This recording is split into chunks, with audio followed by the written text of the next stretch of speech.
Good evening. My name is Adam, and I'm a resident here at the Life Change Academy at the Visalia Rescue Mission.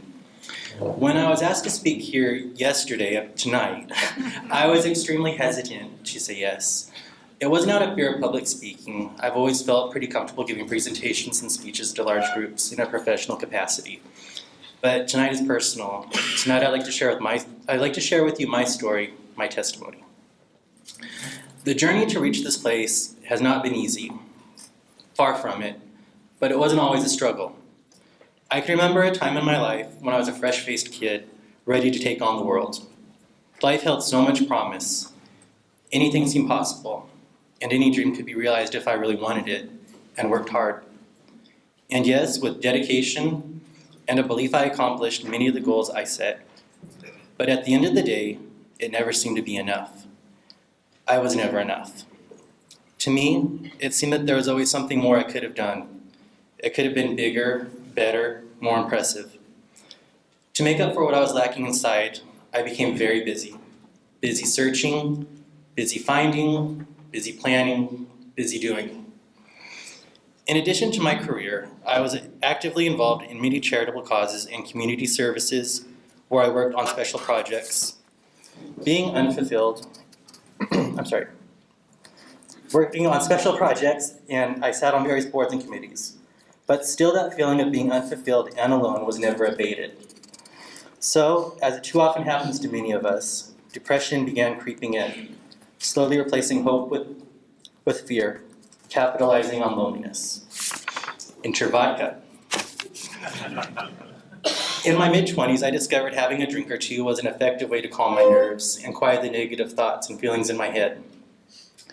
What started out as a means of coping became a habit, and then seemingly overnight turned into an addiction.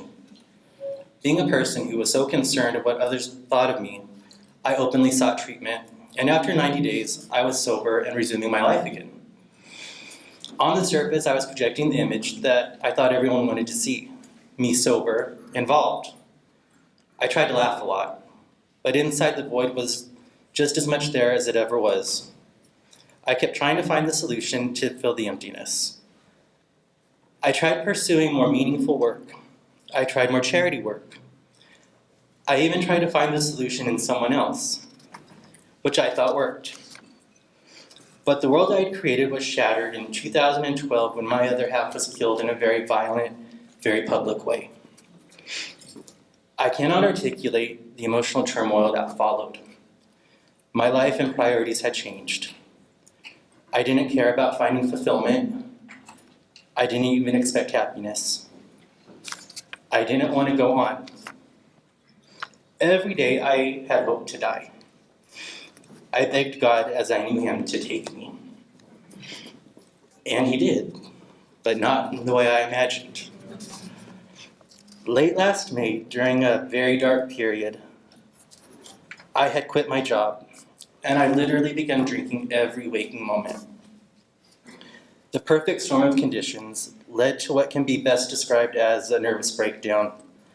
At the time I was living with friends. I think I'm having a nervous breakdown now. I was living with friends at the time, and they were caregivers for their grandchildren, who also lived at the house. I loved these children as my own. One night, during a week of little to no eating and heavy drinking, I hallucinated that I had killed one of the children. Thank God nothing really happened.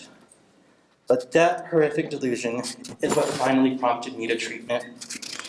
How I was not put on a psychiatric hold, I don't know. But I was admitted to the hospital for medical treatment and alcohol detoxification.